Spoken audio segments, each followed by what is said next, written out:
கன்னி ராசி அன்பர்களே, உங்கள் ராசியின் 12ஆம் இடத்துக்காரரான சூரியன் விருச்சிக ராசி என்ற 3ஆம் இடத்திலே முயற்சி ஸ்தானத்திலே இருக்க போகிறார். விரயஸ்தானத்துக்காரர் இருக்கக்கூடிய சூழ்நிலை இருந்தாலும் 3ஆம் இடம் அப்படிங்கிறதே தைரியம், தன்னம்பிக்கை, உங்களை பற்றின சுறுசுறுப்பான எண்ணங்கள், அங்கே வேகத்துக்குரியவனான சூரியன் அமைவதனால எதையும் பரபரப்பாக செய்யணுங்கிற எண்ணம் வந்துடும். அதுவே நன்மையை தருவதாக அமையும். புதிய முயற்சிகள் உங்களுக்கு வெற்றி தரக்கூடிய வாய்ப்புகளும் நிறைய இருக்குது.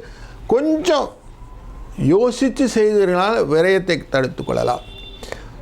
அந்த விரயம் அப்படிங்கிறதும் கொஞ்சம் பார்த்துக்கணும்.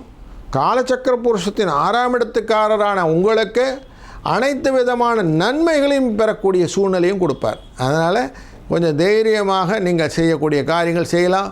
குடும்பத்தில் இருந்த மனக்கவலைகள் கொஞ்சம் கொஞ்சமாக குறையத்துக்கு வாய்ப்புகளும் இந்த மாதத்தில் ஏற்படும் என்பதனால் ஒரு நல்ல நிகழ்வை எதிர்நோக்கக்கூடிய சூழ்நிலை இந்த விருச்சிக மாதம், கார்த்திகை மாதம் உங்களுக்கு பெற்றுத்தரப்போகிறது.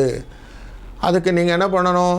ஐயப்ப தேவனை வழிபடணும் அப்படிங்கிறதே கார்த்திகையுடைய கோட்பாடாக வச்சுட்டோம்.